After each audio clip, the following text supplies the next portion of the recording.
Millennials apparently not as entitled and lazy as they've been made out to be. A new study by Ramsey Solutions shows not only are millennials saving for retirement, they're outperforming baby boomers and Gen Xers in retirement savings. Joining us now to discuss the surprising findings is Chris Hogan, financial expert and author of Retire Inspired. It's not an age, it's a financial number.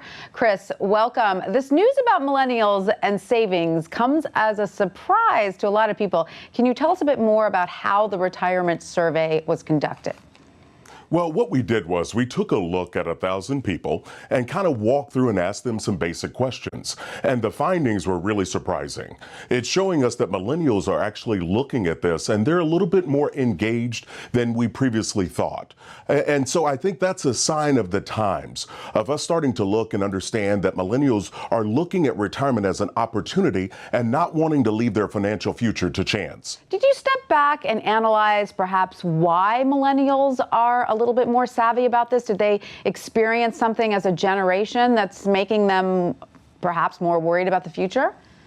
Well, as it walked through, and there are actually 4 parts to this study, and we'll be releasing more as it comes, but I think it's evident of a few things. Number one, maybe it is from parenting. Maybe they're being talked to about money and taught at a younger age.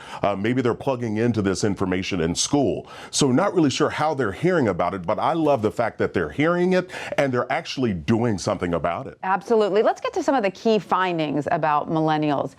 According to this study, 60% have less than $10,000 saved for retirement, which doesn't sound like much, but that's apparently roughly the same as baby boomers who've had a lot more time to save.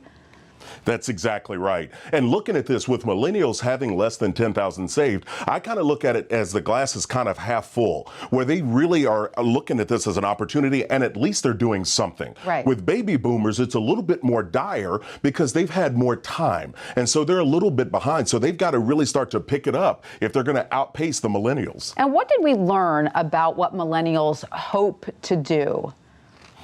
Well, I think a lot of them are empowered about their opportunities for their future. I mean, like everyone else, you have a lot of them that want to travel. You have some that want to start businesses. You've got others that really want to impact their community and do things for their family. So we all have these dreams. But what we have to do is understand that dreaming is not enough. Right. We actually have to work a plan that will work. Now, Chris, they did cite some reasons for not being able to save as much as they'd like. What were those reasons? Well, there were 5 of those reasons, and the number one shocked me. And this daily living expenses, just day-to-day living. And I think that really results from a lack of budgeting and planning and being very intentional. The second reason they cited for not saving for retirement was kids' activities. Now, you think about that. I'm a father of 3 boys, and my boys are busy. But kids' activities, that was interesting to me, that we're not sitting down and looking at it and starting to really kind of scale things through and having a game plan. The third one was a shocker. I thought it would have been number 1. That was student loans. We all know the student loan debt situation right now, and it's really choking out a lot of people's financial situation. So that is deadly. The final 2 were credit card debt and mortgage debt.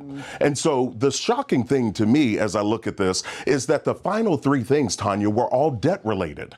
We're talking about, student loan debt, mortgage debt, and credit card debt. And so it's that factor that debt is a thief. It steals from us. Right. I'm not surprised about the student lessons, though. Being a mom, those hockey lessons, boy, let me tell you, they're a killer.